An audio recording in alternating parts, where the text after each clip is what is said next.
वो अज्ञानी को लेकर के है। और जो शास्त्र अनर्थक आदि दोष की प्राप्ति हो रही थी, वो शास्त्र अनर्थक आदि दोष की प्राप्ति नहीं होती। ज्ञान नहीं है तब तक उसके लिए शास्त्र सार्थक है। अब ज्ञान होने के पश्चात कोई दोष नहीं आता। ज्ञान होने के लिए फिर उसके लिए शास्त्र नहीं है। वेदा अवेदा भवति, यानी ये शास्त्र किसको प्रवृत्त कराता है, निवृत्त कराता है? अज्ञानी के लिए। ज्ञानी के ऊपर शास्त्र शासन नहीं करता। ज्ञानी है उसके ऊपर शास्त्र कैसा शासन नहीं करता। इसलिए ज्ञानी के ज्ञान होने के पश्चात है और शास्त्र उसके लिए कोई उपयोगिता नहीं रहती शास्त्र की, उसके लिए जिसको ज्ञान हुआ। किंतु जिसको अभी तक ज्ञान नहीं हुआ, ऐसे उसके लिए तो शास्त्र विधि का उपदेश करता है और निषेध का भी उपदेश करता है। जिसने अपने को वर्ण आश्रम में माना है, उसके लिए वर्ण आश्रम आदि का कर्ता भोक्ता का संस्कार है, तो उसके लिए शास्त्र उपदेश करता है, उसके ऊपर शास्त्र शासन करता है, तो उसके लिए शास्त्र सार्थक भी होता है। इस प्रकार से वर्णन किया। अब पुनः और आगे कहते हैं कि दो तरही दोष पक्ष द्वय में भी दोष अविशेषात।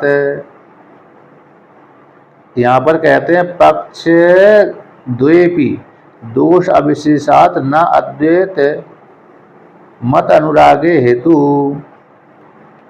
जैसे क्रम को लेकर के अक्रम को लेकर के आया था, और बंध और मोक्ष अवस्था, बंध अवस्था को लेकर के और मोक्ष अवस्था को लेकर के, यानी ये बंध और मोक्ष को लेकर कहाँ पर आया विकल्प आया था कि ये रे बंध और अवस्था को युगपत स्वीकार करते हैं अथवा क्रम से स्वीकार करते हैं।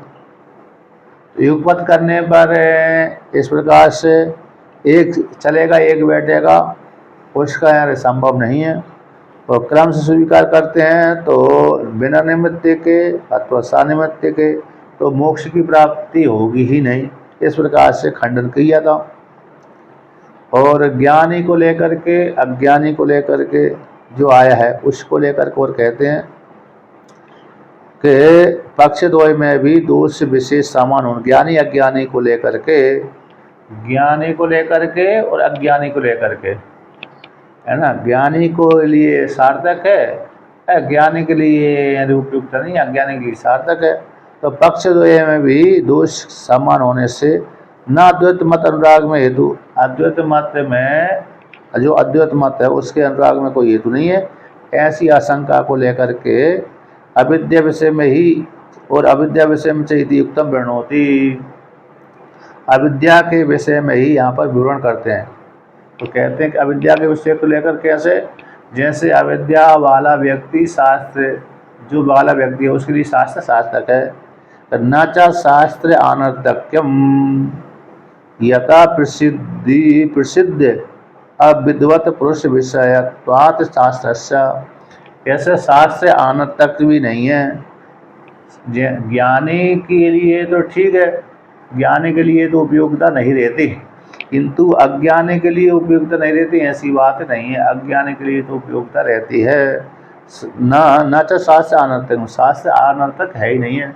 शास्त्र में अनर्थक आदि दोष की प्राप्ति नहीं होती। क्यों नहीं होती? कि प्रसिद्ध जो यथा जिस प्रकार से जो प्रसिद्ध अविद्वत पुरुष है, अज्ञानी पुरुष है, अज्ञानी पुरुष को ये शास्त्र कैसे विषय करता है? अविद्वत पुरुष विषयत्वात् शास्त्रस्य, ये शास्त्र कैसे अज्ञानी को विषय करने वाला है। अज्ञानी को विषय करने वाला होने से शास्त्र कैसे सार्थक है उसके लिए।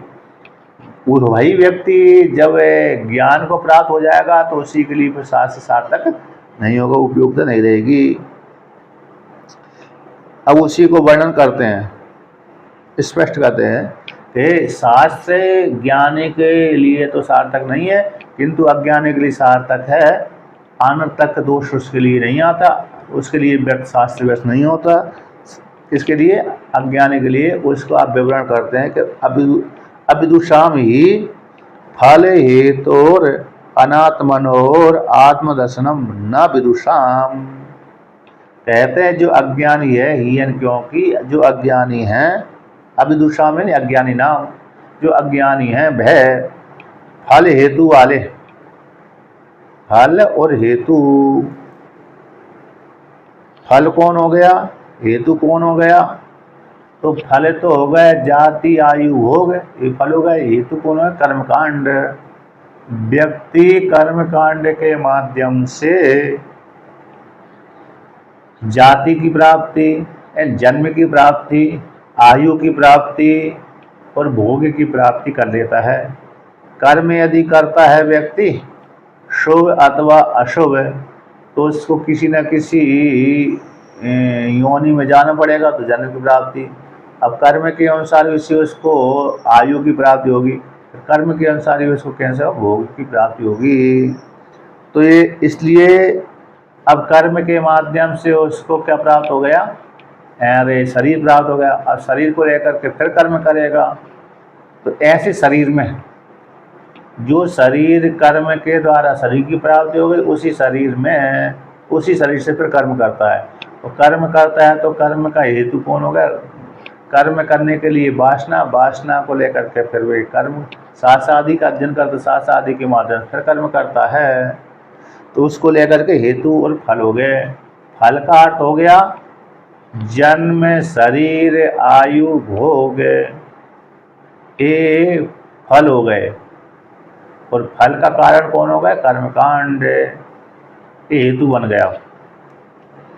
तो कहते हैं इन हेतु और फल का जो कैसे अनात्मा है, ना तो शरीर आत्मा है, न कर्म आत्मा है, न योनि आत्मा है, न अरे अन्य आत्मा है, बल्कि आत्मा तो आत्मा ही है। तो अज्ञानी जैसे शरीर में, अज्ञानी व्यक्ति जैसे शरीर में आत्मत्व बुद्धि कर लेता है, जो अनात्म वस्तु है उस अनात्म वस्तु में क्या कर लेता है, आत्मबुद्धि कर लेता है। तो टीका में आया फलम यानी भोक्तृत्व, फल का अर्थ हो गया भोक्तृत्व, और ये हेतु किसको कह दिया, कर्तृत्वम। तो कर्तापन का भाव जब रहेगा तो हेतु बना रहेगा। कर्तापन का जो भाव है, मैं करने वाला हूँ, मैं भोगने वाला हूँ, तो यहाँ पर कर्ता धर्म में आ रहा है। और मैं भोग रहा हूँ, सुख का अनुभव कर रहा हूँ, दुख का अनुभव कर रहा हूँ, मेरे भोग चल रहा है। तो इस प्रकार से वो फल हो गया, यानी मेरे पास में जो धन आदि को लेकर के मैं उपभोग करता हूँ, है ना, वस्तु को लेकर उपभोग करता हूँ, तो फल हो गया। शरीर को लेकर मैं उपभोग करता हूँ, वो शरीर के द्वारा कर्म करता है तो कर्ता बन जाता है, शरीर को लेकर के भोग भोगता है तो भोग हो जाता है, शरीर भोग हो गया उसके माध्यम से भोगता है। एक अर्थ किया फल का हेतु का। अब दूसरा विकल्प करते हैं, फलम किसको कहते हैं, देह विशेषा। दूसरा अर्थ करते हैं टीकाकार कि फल को बोलते हैं देह विशेष है, शरीर विशेष, जो हमारी आकृति है ना, इस देह, ये जो शरीर है इसको फल बोल दिया। तो कहते हैं हेतु कौन है, अदृष्ट। हेतु शब्द का अर्थ करती है अदृष्ट, अदृष्ट का अर्थ हो गया पुण्य पाप है, कर्मकांड है, ये हेतु हो गया। इन दोनों में कर्मकांड आदि में अदृष्ट का अर्थ कर्मकांड ही होता है, पाप पुण्य होते हैं।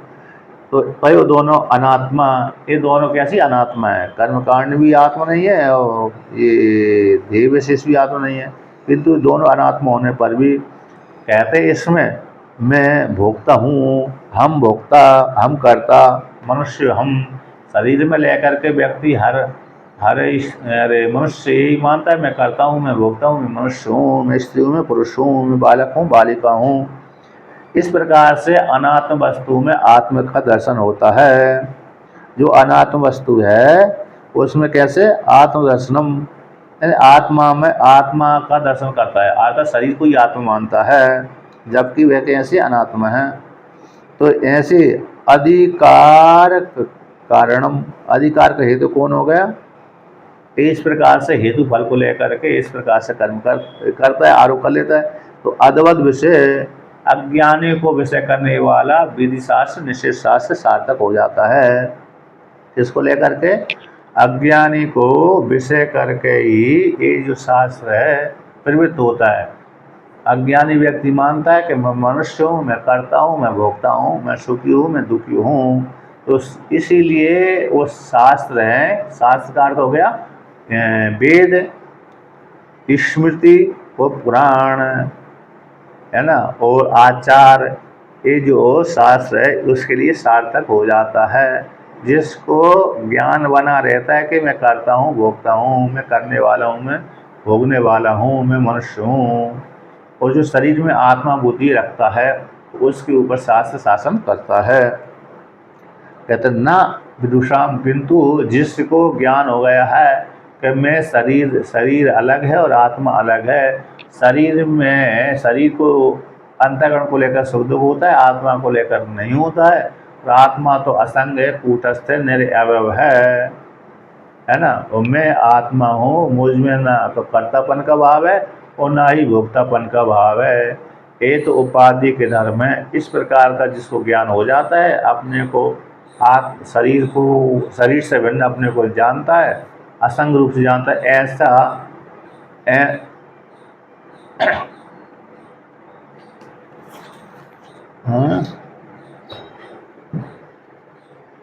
कम आ रही है मालूम नहीं।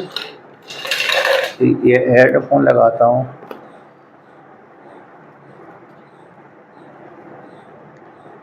अच्छा तो देखिए दूसरा लगाता हूँ, विकल्प करता हूँ कि जिसको आत्मज्ञान की प्राप्ति हो गई, किसको, जिसने जान लिया कि मैं करता नहीं हूँ, भोगता नहीं हूँ, ऐसा जो व्यक्ति है उसके ऊपर शास्त्र शासन नहीं करता। इस प्रकार से यहाँ पर वर्णन किया, किंतु अज्ञानी के ऊपर शास्त्र शासन करता है। यानी जो विद्वान है ऐसे अपने को कर्ता भोक्ता नहीं मानता है ना। विद्वान मनुष्यो हमिति इत्यादि व्यवहार से तद विषय शास्त्रम किम न स्यात्। यहाँ पर पूर्व पक्षी ने शंका किया, जैसे विद्वान भी तो मानता है कि मैं मनुष्य हूँ, मनुष्य हम इत्यादि को लेकर व्यवहार करता है, इसलिए इसी हेतु से उसके ऊपर शास्त्र शासन कर ले। ना विदुषाम, विद्वान के ऊपर शासन नहीं करता।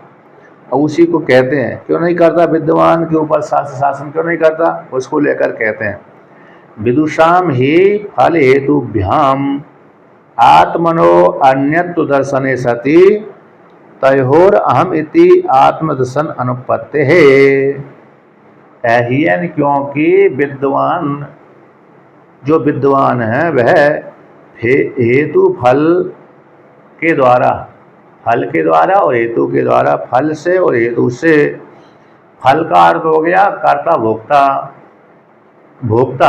फल का अर्थ भोक्ता और हेतु का अर्थ होगा कर्ता।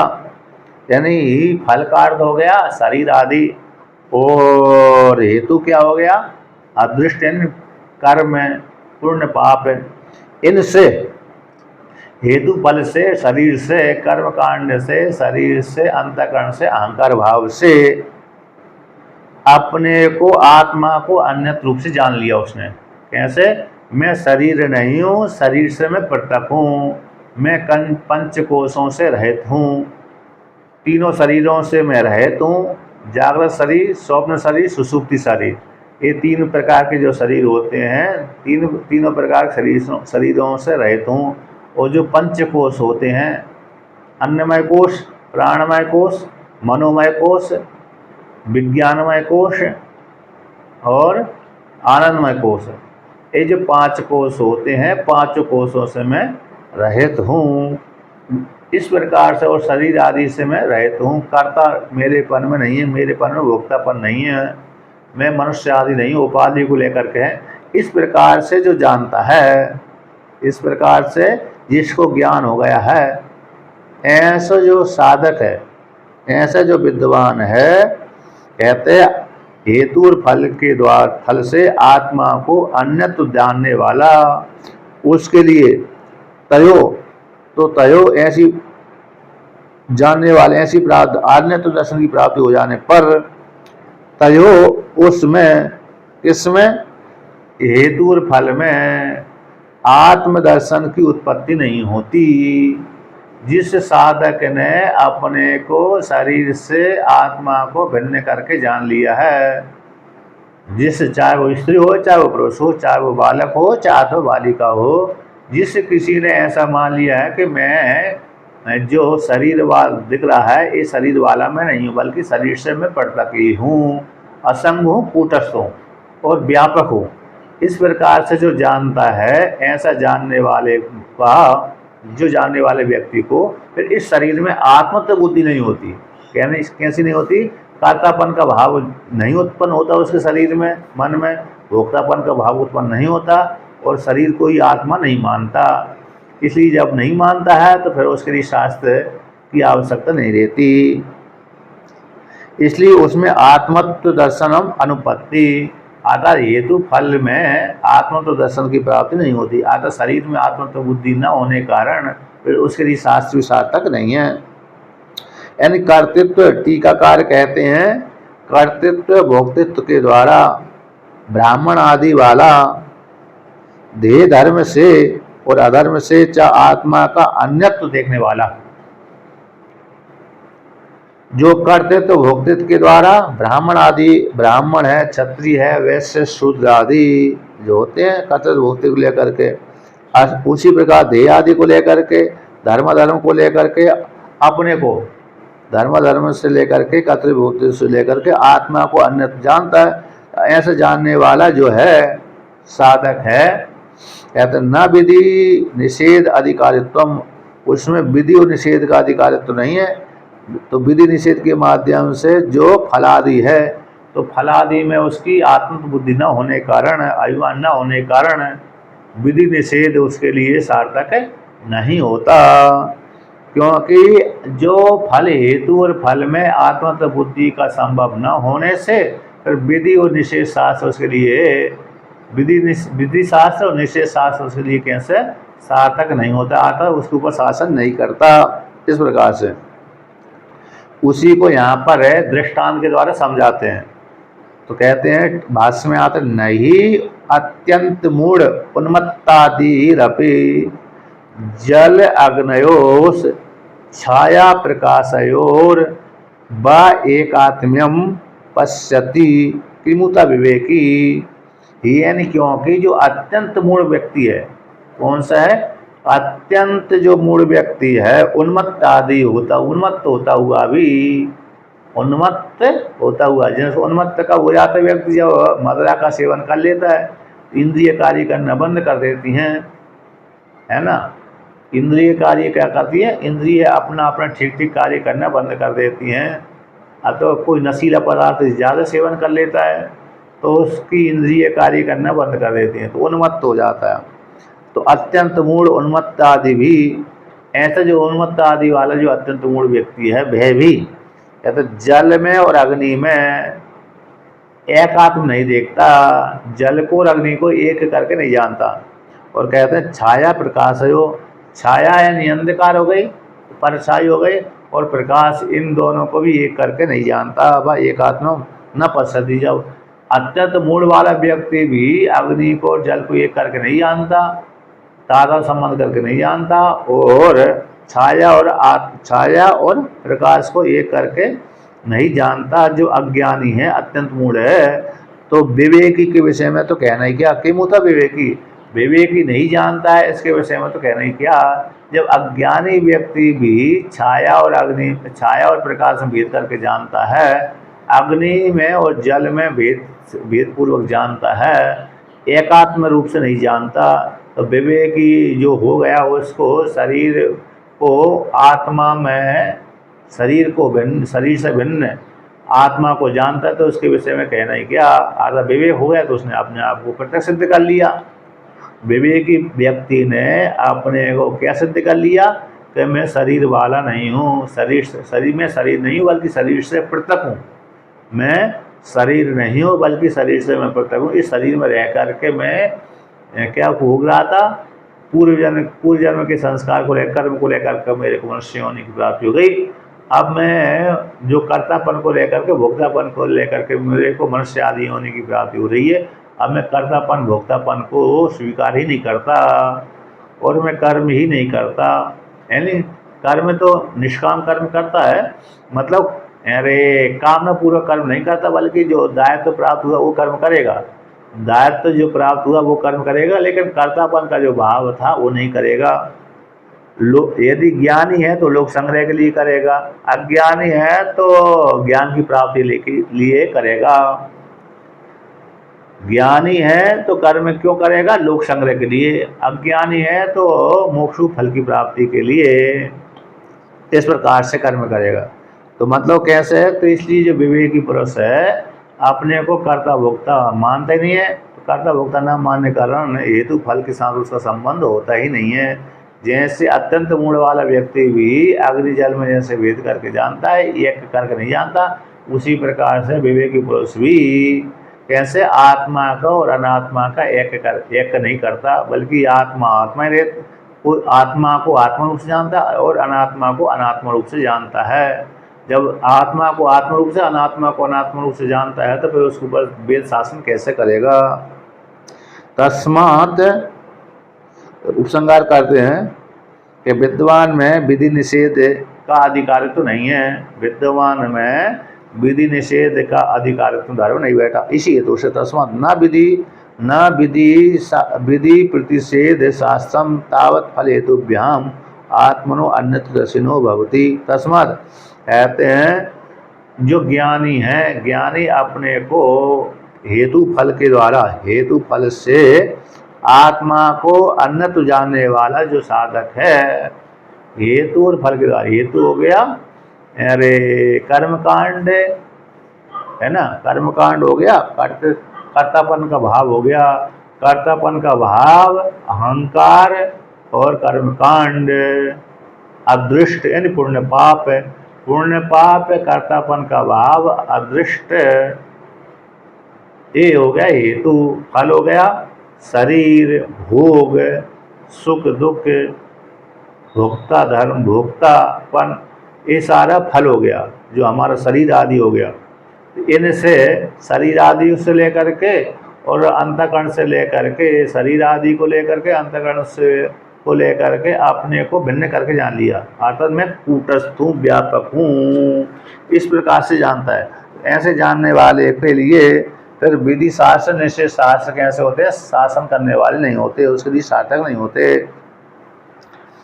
अर्थात वो उसके ऊपर विषय नहीं करते, उसको विषय नहीं करते। विधि शास्त्र वाला विषय नहीं करता, निश्चय शास्त्र वाला भी विषय नहीं करता, उसको अब दृष्टांत के द्वारा समझाते हैं। क्या समझाते हैं? कि जैसे शास्त्र का अज्ञानी को लेकर के और विद्वान को लेकर के जो आया था, अरे कौन सा अनर्थ हो जाएगा, तो कहते हैं ना अज्ञानी के लिए तो अनर्थ होता ही नहीं है। तो शास्त्र कैसे अज्ञानी को विषय करता है, ज्ञानी को विषय नहीं करता। तो पूर्व पक्षी यहाँ पर प्रश्न कर रहा है कि जैसे शास्त्र अज्ञानी को विषय करता है, उसी प्रकार से शास्त्र किसको? ज्ञानी को भी विषय बना ले। जैसे अज्ञानी अपने को मानता है कैसे मैं मनुष्य हूँ, कर्ता भोक्ता हूँ, उसी प्रकार से विद्वान को विषय हो जाए, स्वीकार कर लेना चाहिए। दोनों को समान रूप से स्वीकार कर लेना चाहिए, क्योंकि शास्त्र तो ज्ञानी अज्ञानी दोनों समान सुनते ही हैं। तो उसको ऐसी प्राप्ति हो जाने पर कहते हैं नहीं देवदत्त त्वम इदम कुरु इति कस्मिंश्चित् कर्मणि नियुक्ते विष्णुमित्रो अहम नियुक्त इति तत्रस्थो नियोगम शृण्वन् अपि प्रतिपद्यते। जैसे पूर्व पक्षी ने शंका की थी कि जैसे शास्त्र अज्ञानी को विषय करता है श्रवण करने के कारण, उसी प्रकार से विद्वान भी तो शास्त्र का श्रवण करता है, तो उसमें भी शास्त्र के नियम लागू हो जाएं, उसमें भी तो शास्त्र का नियम लागू हो जाए। ऐसे शास्त्र अज्ञानी को विषय करता है, यानी अज्ञानी कहते तुम ये करो ये करो, शास्त्र का श्रवण किया है, उसी प्रकार से विद्वान ने भी शास्त्र का श्रवण किया है, इसी उस पर भी ये नियम लागू हो जाए, दोनों में समान लागू हो जाए। अगर शास्त्र उसके ऊपर शासन करने लगे, कंस के ऊपर, ज्ञानी के ऊपर, तो ऐसे जो प्राप्ति हो रही थी उसको यहाँ पर खंडन कर दिया कि जैसे देवदत्तम, किसी व्यक्ति ने बोला यज्ञदत्त ने बोला, हे देवदत्त, तुम इदम कुरु इति, तुम यह कार्य करो, ऐसा बोल दिया। यानी इस पिता ने अपने पुत्र को एक कार्य कर, एक पिता के दो पुत्र थे, एक पिता के दो पुत्र थे। अथवा कोई व्यक्ति विशेष है काम करवा रहा है, कोई व्यक्ति विशेष है काम करवा रहा है, एक से काम करवा रहा है, दूसरा देखने के लिए आया है अथवा खड़ा हुआ है पास में। तो किसी देवदत्त ने, है ना, किसी व्यक्ति को बोल दिया, इदम कुरु इति, है कार्य करो, क्या करो। अथवा देवदत्त को ही बोल दिया, हे देवदत्त तुम यह कार्य करो। विष्णुदत्त ने, अरे देवदत्त, यज्ञदत्त, विष्णुदत्त, ठीक है ना। यज्ञदत्त ने देवदत्त से बोल दिया, हे देवदत्त तुम ये कार्य करो। तो कैसे, कस्मिंचित कर्मणि नियुक्त, किसी कर्म में नियुक्त कर दिया, नियोजित कर दिया। तो नियोजित करने के पश्चात अब जिसको बोला था वो तो कर्म प्रवृत्त हो गया, किंतु एक व्यक्ति और पास में खड़ा हुआ था, उसका नाम था विष्णुमित्र। तो विष्णुमित्र कहते हैं हम नियुक्त इति, है ना, कर्म नियुक्त हो जाने पर विष्णुमित्र ने, हाँ विष्णुमित्रो हम नियुक्त इति तत्रस्थो नियोग, कहते हैं विष्णुमित्र वहाँ पर खड़ा हुआ था, हम नियुक्त इति, मैं नियुक्त हूँ, हम नियुक्त इति तत्रस्थो, तो वहीं पर जो इस खड़ा होने पर नियोगम श्रवण, नियोग को श्रवण करता हुआ, न प्रतिपद्यते, जैसे एक व्यक्ति ने, एक पिता ने जो दो बालक थे उसमें से एक बालक को बोल दिया कि तुम ये कार्य करो, पास में दूसरा बालक भी सुन रहा था कि पिताजी ने इसको बोला है कि ये कार्य करो। तो वो जिसको बोलाता है वो तो कार्य करने लगता है, किंतु जिसने पास में खड़ा हुआ था उसको बोला ही नहीं था, इसलिए वो व्यक्ति वो कार्य नहीं करता, वो कार्य नहीं करता, है कि नहीं। तो जो कहते हैं विष्णुमित्र है जो पास में खड़ा हुआ है, हम नियुक्त इति, मैं नियोजित हूँ, इस प्रकार से तत्रस्थ खड़ा होकर के नियोगम अर्थ श्रवण, नियोग को श्रवण करता हुआ, न प्रतिपद्यते कार्यम, कार्य करने के लिए प्रवृत्त नहीं होता, कार्य प्रवृत्ति न उपपद्यते, तो कार्य के करने के लिए प्रवृत्ति नहीं होती उसकी, किसकी, यानी विष्णुमित्र की। यद्यपि उसने श्रवण किया है कि पिताजी ने ऐसा बोला था इसको, किंतु वह करता नहीं है, जिसको बोला था वो ही करता है, जो पास में खड़ा हुआ था वो नहीं करता। इस प्रकार से, उसी प्रकार से और कहते हैं नियोग विषय विवेक अग्रहणात् तु उपपद्यते प्रतिपत्तिश तथा फल हेतुर अपि, किंतु जो दो व्यक्ति थे, ऐसे पिता ने कह दिया कि तो एक को बोला था और दूसरे ने समझ ही नहीं पाया। पिताजी ने तो एक व्यक्ति को, एक लड़के को बोला था कि तुम ये कर्म करो, किंतु जो पास में खड़ा हुआ था उसको समझ में नहीं आया कि पिताजी ने मेरे को बोला था कि इसको बोला था, अथवा हम दोनों को बोला था, ऐसा समझ में नहीं आता। तो कहते नियोग विषय, नियोग का जो विषय है उस विषय के विवेक का ज्ञान न होने से, स्पष्ट ज्ञान न होने से, वह जो पास में खड़ा हुआ वाला व्यक्ति भी उस कर्म में प्रवृत्त हो जाता है, क्योंकि उसको स्पष्ट ज्ञान नहीं हुआ कि पिताजी ने मेरे लिए नहीं बोला था बल्कि इसके लिए ही बोला था काम करने के लिए। तो उसको जो सुनने वाला व्यक्ति था उसको स्पष्ट समझ में नहीं आया। स्पष्ट समझ में न आने के कारण वह जो पास में खड़ा होकर के सुन रहा था वह भी कर्म में प्रवृत्त हो जाता है कि पिताजी ने मेरे लिए भी बोला था, जैसे इस भाई को बोला था उसी प्रकार मेरे को ही बोला था, हम दोनों के लिए ही बोला था पिताजी ने, ऐसा वो मान लेता है, क्योंकि नियोग का जो विषय था उसको इसने स्पष्ट रूप से नहीं जाना। नियोग विषय में विवेक का ज्ञान न होने से उस जो न जानने वाले व्यक्ति भी कर्म में प्रवृत्त हो जाता है। और होता था उसी प्रकार से जब कर्म में प्रवृत्त होगा तो हेतु फल में प्रवृत्त होगी, हेतु फल की प्राप्ति के लिए प्रवृत्त हो जाता है। अतः हेतु फल जो की प्रवृत्ति प्राप्ति में प्रवृत्त हो गया तो फिर उसके लिए कर्म भी कैसा हो जाता है, वेद शास्त्र विधि शास्त्र निश्चय शास्त्र भी कैसा हो जाता है, सार्थक हो जाता है। और हेतु फल में भी हेतु फल के माध्यम से यानी हेतु और फल में भी आत्मबुद्धि करता है। क्या करता है, शरीर में आत्मबुद्धि करके बना कर रखा है, क्योंकि वो अभी अज्ञानी है।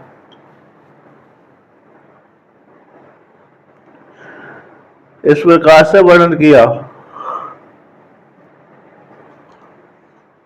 यहाँ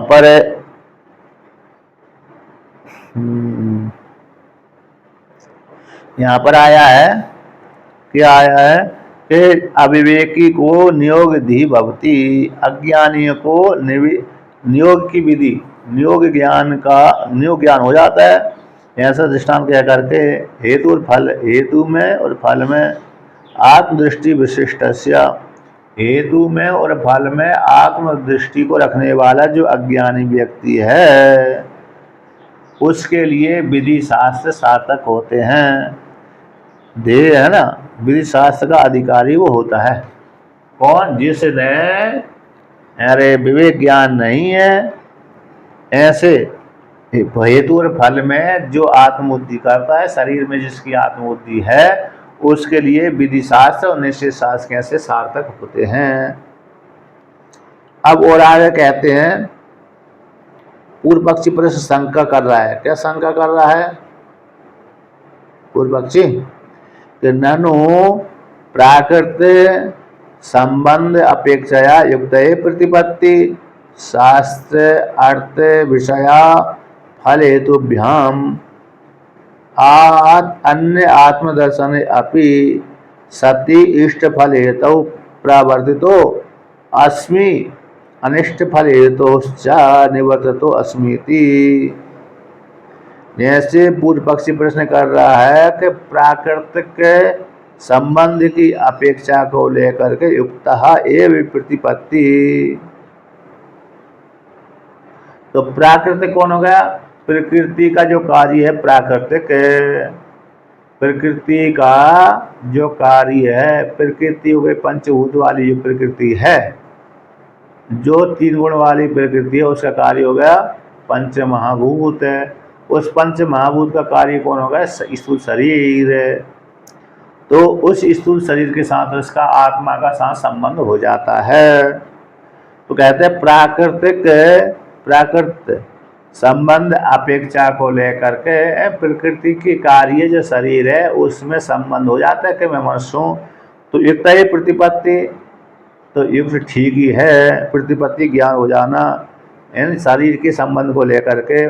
तो जब शरीर के साथ संबंध को लेकर के उसको ज्ञान हो जाता है, प्रतिपत्ति हो जाता है, तो शास्त्र को विषय करने वाला शास्त्रार्थ विषय शास्त्र क्या करता है, विधि को विषय करता है, निषेध को विषय करता है।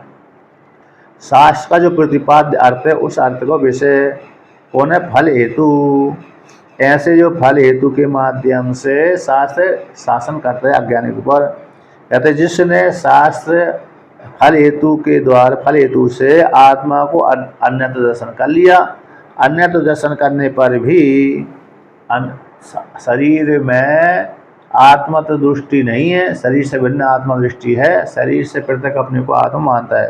तो ऐसे हेतु फल के माध्यम से, विवेक ज्ञान के माध्यम से आत्मा को अन्यत्र जानने वाला विद्वान भी इष्ट फल की प्राप्ति में और अनिष्ट इष्ट की फल की प्राप्ति में प्रवृत्त और अनिष्ट की फल की प्राप्ति में निवृत्त हो जाता है। अस्मिति अर्थात अस्मिति मतलब अनिष्ट फल की प्राप्ति हो रही थी वहाँ से निवृत्त हो जाता है और इष्ट फल की प्राप्ति के लिए प्रवृत्ति देखी जाती है। अनिष्ट फल की प्राप्ति में निवृत्ति देखी जाती है और इष्ट फल की प्राप्ति में प्रवृत्ति देखी जाती है। तो जैसे दृष्टांत के द्वारा समझाते हैं, कैसे दृष्टांत के द्वारा समझाते हैं यथा पितृपुत्रादीनाम इतरेतर इतरेतर आत्मन इतरेतर आत्मा अन्यत्र दर्शने सति अपि अन्योन्योग प्रतिषेधार्थ प्रतिपत्ति। तो ज्ञानी के ऊपर पूर्व पक्षी शंका कर रहा है। शंका क्या कर रहा है कि जैसे ज्ञानी आत्मा को शरीर से पृथक सिद्ध करने पर भी उसकी प्रवृत्ति निवृत्ति हो जाए, शास्त्र में प्रवृत्ति हो जाए। दृष्टांत के द्वारा समझाया है कि जैसे शरीर के साथ तो ज्ञानी के साथ संबंध होता ही है, शरीर में रहकर के कर्म करता है, वो अरे भिक्षाटन तो करता है ज्ञानी, तो इस शरीर के साथ संबंध है, शरीर में रहकर के भिक्षाटन आदि करता है, क्योंकि भिक्षाटन आदि नहीं करेगा तो मर ही जाएगा। तो जब शरीर के साथ संबंध है तो शरीर के संबंध को लेकर के ही वो शास्त्र का अर्थ का जो विषय है ना, हेतु फल के माध्यम से उसमें प्रवृत्ति उस शास्त्र के ऐसा हेतु फल के माध्यम से विधि शास्त्र निश्चित शास्त्र उसमें प्रवृत्त हो जाए। क्योंकि लोक में देखा जाता है इष्ट की फल की प्राप्ति में प्रवृत्ति, अनिष्ट की फल की प्राप्ति निवृत्ति, है ना। इस प्रकार से यद्यपि हेतु और फल के माध्यम से आत्मा को प्रत्यक्ष सिद्ध करने पर भी इष्ट की फल की प्राप्ति में विद्वान प्रवृत्त होता हुआ देखा जाता है, अनिष्ट फल की प्राप्ति में निवृत्त होता हुआ देखा जाता है। जैसे दृष्टांत द्वारा समझाया, जैसे पिता मरने वाला है, पिता मरने वाला है, पिता भी जानता है कि मेरी जो पुत्र भिन्न मेरे से भिन्न है, पुत्र भी जानता है कि पिताजी मेरे से भिन्न हैं, पिताजी अलग है और मैं अलग हूँ, तो दोनों का प्रत्यक्ष सिद्ध ज्ञान हो रहा है। तो पिता पुत्र आदियों का इतरेतर आत्मा से अन्य दर्शन होने पर, जैसे ज्ञानी को शरीर से पृथक आत्मज्ञान के दर्शन हो जाने पर कि एक जैसे पिता पुत्र को नियोजित कर देता है, पिता कैसे पुत्र को नियोजित कर देता है, ये तुम ये कार्य करो और ये कार्य मत करो, निषेध भी कर देता है और लगा भी देता है, तो इसलिए उसके ऊपर शासन हो जाता है। उसी प्रकार से जैसे पिता पुत्र दोनों अपने अपने को पृथक मानते हुए भी पिता पुत्र को कर्म कांड में लगा देता है, तो श्रुति इसमें प्रमाण है। कौन सी प्रमाण है कि जैसे अताता संप्रति यदा प्रेष्यन मन्यते अत पुत्रम आह त्वम ब्रह्म त्वम यज्ञस्त्वम लोक इति। संप्रति पत्ति कर्म होता है, कौन सा आता है, कौन सा कर्म है, संप्रति। संप्रति कर्म होता है मतलब जो व्यक्ति कर्मकांडी है, जिसने गुरुकुल में जाकर अध्ययन करके दारा का संग्रह कर लिया, किसका संग्रह कर लिया, दारा का, अर्थात विवाह कर लिया। अब विवाह करने के पश्चात उसके मन में बहुत सी कामना बैठी हुई थी, ये कर्म करूँ, ये कर्म, और एक कर्म करने इस फल भोगने के लिए कर्म करूँ, इस कर्म कर इस फल को भोगने के लिए कर्म करूँ। तो ऐसी कामना मन में बैठे होने के कारण उसने बहुत से कामना के कारण कर्म किया, और कर्म करते करते करते कुछ भोगा भी, सुख का भोगा, दुख का भी भोगा, और कर्म करते करते करते 99 वर्ष का हो गया।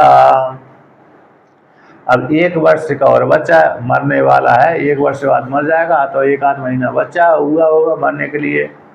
तो ऐसा जो व्यक्ति है वो कहता है कि पुत्र को बुलाकर कहता है, ये पुत्र, यदि भी मरने वाला व्यक्ति अपने को जानता कि मैं भिन्न हूँ, पुत्र भी जानता मैं पिताजी से भिन्न हूँ, ऐसा होने पर भी तो ऐसा होने पर पुत्र को कहता है कि हे पुत्र, तुम कौन हो, ब्रह्म हो, तुम यज्ञ हो, तुम लोक हो।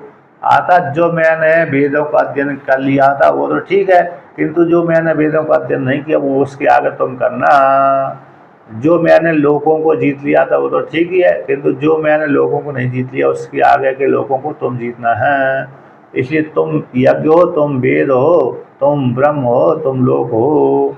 इस श्रुति के द्वारा पुत्र, मरने वाला जो पिता है, पुत्र को उपदेश करके मरता है, तो पुत्र भी कहता है हाँ पिताजी, मैं ब्रह्म हूँ, मैं यज्ञ हूँ, मैं कौन हूँ, अग्निहोत्रादि कर्म हूँ, और मैं लोक हूँ। अर्थात मैं लोक हूँ तो मैं लोक में आपके निमित्त कर्म करूँगा, मैं ब्रह्म हूँ तो इस प्रकार से मैं ब्रह्म बन करके आत्मा का चिंतन करूँगा। तुम ही यज्ञ हो तो यज्ञ बन करके यज्ञ का अनुष्ठान करके मैं आहुति डालूंगा, तो यज्ञ के साथ अभिचिंतन हो जाता है। अतः पिता मरने वाला व्यक्ति पिता अपने पुत्र को उपदेश करके मरता है कि मैंने जो लोगों को नहीं जीता, मैंने जो कर्म नहीं किया, इसके आगे तुमको करना है कि नहीं। जैसे लौकिक और उदाहरण है, किसी राजा को हरा दिया, किसी राजा को हरा दिया। अब जो हारा हुआ व्यक्ति है, अब जिससे हारा है उससे तो लड़ नहीं सकता क्योंकि हार गया एक बार दो बार, तो दोबारा फिर नहीं लड़ता। किंतु उसके मन में बैठी रहती किस प्रकार से इसको पराजित करूं। अब उसमें ऐसी सामर्थ्य नहीं है कि मैं पराजित कर सकूं अपने शत्रु राजा को। किंतु भविष्य में उसको पुत्र पैदा हुआ, पुत्र से आशा थी कि हे पुत्र, और पुत्र योग्य भी था, तो पुत्र से कहा कि हे पुत्र, अमुक राजा से मैं हार गया था, अमुक राजा ने मेरी जमीन को, राज्य को अपने में मिला लिया, छीन लिया है। अब तुम क्या करना है, इस राज्य को पुनः वापस कर लो। जो पड़ोसी राजा ने हमारी संपत्ति को छीना तो वो तुम लेकर के आ जाओ, लौटा के लेकर के आ जाओ। तो ऐसा पिता बोलता है, पिता बोलता है अपने पुत्र से, पुत्र भी उसी प्रकार से कार्य करता है। बलवान है तो पड़ोसी राजा को जीत लेता है, धन ले आता है उससे, तो कमजोर है तो फिर नहीं करेगा। तो इस प्रकार से क्या हो गया, यद्यपि दोनों पिता पुत्र दोनों अपने को पृथक मानने पर भी एक पिता के द्वारा पुत्र नियोजित हो जाता है। उसी प्रकार से आत्मा, ये दृष्टांत है, तो उसी प्रकार से दृष्टांत में भी घटाते हैं कि आत्मा को अनात्मा को पृथक सिद्ध कर लिया। आत्मा अलग है और अनात्मा देह आदि स्थूल शरीर आदि कैसे भिन्न है। तो देह आदि स्थूल जो शरीर है, उस कर्ता भोक्तापन का जो शरीर है, उससे पृथक आत्मा है। ऐसा ज्ञान हो जाने के बाद भी शास्त्र में उसमें प्रवृत्ति हो जाए, विधि शास्त्र निषेध शास्त्र उसमें प्रवृत्त हो जाए, ऐसे ज्ञानी को ऊपर भी यदि चित ऐसा कहो, ऐसा मान लिया जाए, ऐसा पूर्व पक्षी का कहना है। जैसे पिता मरने वाला पिता भी अपने जीवित पुत्र को उपदेश करके मरता है कि तुम ऐसे ऐसा कार्य करना। यद्यपि पिता और पुत्र दोनों ही अपने को प्रत्यक्ष रूप से सिद्ध करके जानते थे कि मैं अलग हूँ, ये पुत्र अलग है। तो ऐसा होने पर भी पुत्र भी स्वीकार कर लेता, हाँ पिताजी मैं यज्ञ हूँ, मैं ये तप हूँ, मैं ब्रह्म हूँ। अतः जो आपने लोगों को नहीं जीता उसको मैं जीतूंगा। जो वेद आप नहीं पढ़ पाए तो उस वेद को भी मैं पढ़ूंगा। यद्यपि मैं वेद तो पढ़ूंगा ही, साथ साथ जो वेद आपने नहीं पढ़ पाए उस वेद को भी मैं अध्ययन करूंगा। इस प्रकार से संकल्प कर लेता, जो यज्ञ तुमने नहीं कर पाए वो यज्ञ मैं करूंगा पूरा। तो ऐसा वो कौन सा है, पुत्र स्वीकार कर लेता है पिता के उपदेश को, तो इसलिए उसमें विधि शास्त्र प्रवृत्त होता है। उसी प्रकार से भली आप दोनों अपने को पृथक जानते, जानने पर भी प्रवृत्ति उसमें नियोग विधि और विधि की विधि प्रवृत्त हो जाती है, लागू हो जाती है। भली आत्मा को अनात्मा से पृथक सिद्ध करने पर भी इसमें क्या हो जाती है, प्रवृत्ति देखी जाती है ना। प्रवृत्ति मान लिया, ज्ञानी में प्रवृत्ति मान लिया। जैसे पिता पुत्र में भेद ज्ञान होने पर भी उसमें प्रवृत्ति देखी जाती है, नियोग का विषय बनता है। उसी प्रकार से ये भी ज्ञानी भी बन जाए, इति चेत ऐसा कहो, मान लिया जाए। ऐसी प्राप्ति हो जाने पर सिद्धांती खंडन करते ना, ऐसी बात नहीं है, ऐसी बात नहीं है। तो यहाँ पर कहते हैं उसी प्रकार जैसे पिता कर्मकांड करने में समर्थ नहीं है, कर्मकांड करने में जैसे सामर्थ्य नहीं है, तो फिर वह अपने पुत्र को कर्मकांड करने के लिए आज्ञा दे देता है, अपने सारे पुत्रों को कर्मकांड करने के लिए आज्ञा दे देता है। तो सारे पुत्र मिलकर उसके आज्ञा को स्वीकार कर लेते हैं, हाँ पिताजी में हम करेंगे। उसी प्रकार से आत्मा को अनात्मा को जो भेद सिद्ध कर लिया जिसने, ऐसा व्यक्ति भी मेरे कर्म विधि का और निषेध विधि का, यानी वेद की विधि और निषेध का अधिकारी हो जाए। इति चेत, ऐसा कहो, संबंध हो जाए उसमें। इति चेत, ऐसा कहो, विद्वान में भी विधि शास्त्र निषेध शास्त्र उसमें प्रवृत्त हो जाए, अर्थात विधि शास्त्र निषेध शास्त्र उसके ऊपर शासन करने वाला हो जाए। इति चेत, ऐसा कहो। न व्यतिरिक्त आत्मदर्शन प्रतिपत्ति प्रागेव फल हेतुर आत्मज्ञान से सिद्धत्वात्, कहते हैं आत्मज्ञान होने से पहले ही, आत्मज्ञान के अभिमान होने से पहले ही हेतु फल में, शरीर में और अंतःकरण में ये भाव उसके बना रहता है कि मैं शरीर वाली आत्मा हूँ, शरीर वाली आत्मा हूँ, और अंतःकरण में ये भाव बना रहता है मैं करता हूँ, भोगता हूँ, कर्म करने वाला वो हूँ, कर्म करने वाला करता हूँ। तो हेतु और फल के माध्यम से पहले से ही वो जानता था, अनात्मा में आत्मदृष्टि रखता था। कब रखता था? ज्ञान होने से पहले। ज्ञान होने से पहले वही व्यक्ति हेतु फल के माध्यम से अनात्मा में आत्मबुद्धि रखता ही था। जब ज्ञान हो गया है सत्संग के माध्यम से, अन्य के माध्यम से, तब हेतु फल को क्या कर लिया उसने? पृथक पृथक कर लिया, अलग अलग कर दिया।